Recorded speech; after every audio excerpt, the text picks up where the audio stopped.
भैंस की बारी आई, जैसी बाल्टी लेकर के दूध काढ़ने के लिए बैठा वैसे लठ लेके खड़ा हो गया सामने, और एक जो ऐसे दिखाया सोई भैंस चिटक गई।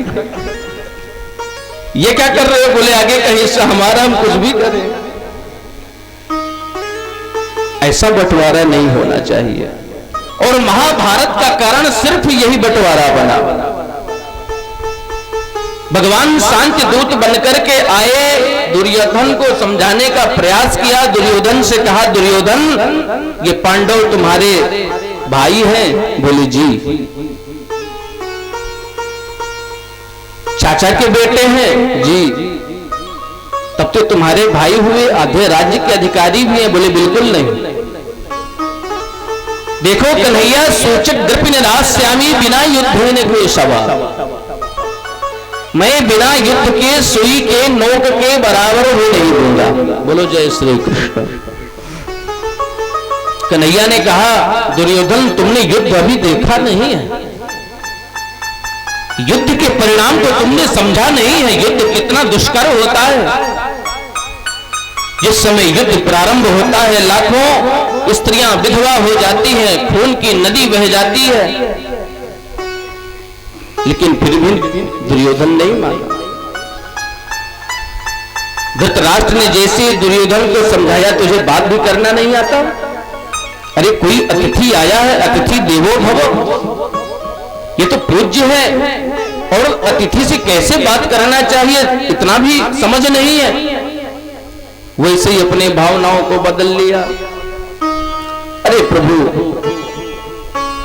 मैं तो हास्य परिहास कर रहा था, आप जो कहेंगे वैसे हो जाएगा। चलिए ना, मेरी माँ ने आपके लिए कितना सुंदर अपने हाथों से पकवान बनाया है, पंचमेवी की खीर बनाई है। कन्हैया ने कहा, दुर्योधन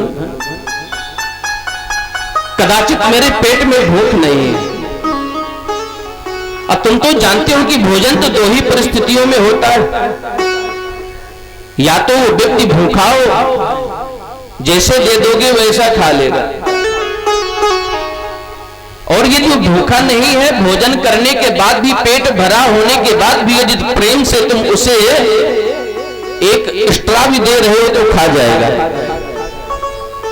लेकिन तुम्हारे हृदय में ना तो प्रेम है, ना मेरे पेट में भूख है। और आज तो भोजन तो विदुर काका विदुर जी के घर में होगा मेरा, क्योंकि जिस समय में द्वारिकापुरी में था, उस समय पर एक पत्र गया था कि इस बार आप जब भी आना हस्तिनापुर, तो पहला भोजन मेरे ही घर में होगा, आपका प्रसाद। दुर्योधन हंसने लगा, मुस्कुराने लगा, बोले प्रभु अब वो मंत्री पद में नहीं रहे, अब तो उनका मंत्री पद भी चला गया, और उनके स्वयं को भोजन के लाले पड़े हैं, और तुम्हें क्या खिलाएंगे? कन्हैया ने कहा, देखो जब हम पहुंचेंगे तो जिसने पत्र भेजा है स्वयं व्यवस्था कर रखा होगा, और अपने स्तर से जो भी हो सकेगा वो करेगा। तो भोजन तो आज विदुर काका के यहाँ होगा। अब विदुर जी उसी सभा में थे जिस सभा में ये बात चल रही थी। बोलो जय श्री कृष्ण।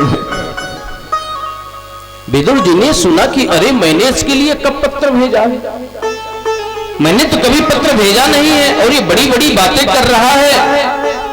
अब मेरे घर इसको पता नहीं है कि मैं इस समय पर्णकुटी बनाकर के बाहर रह रहा हूं, मंत्र पद भी नहीं रहा, लेकिन ये कन्हैया है, नटखट है, छलिया है, ये आएगा जरूर, क्योंकि उसने कहा है। इसलिए दौड़े दौड़े विदुर जी गए और विदुर रानी से कहा, देवी सुनते हो, आज सभा में कन्हैया ने मेरा मान बढ़ा दिया,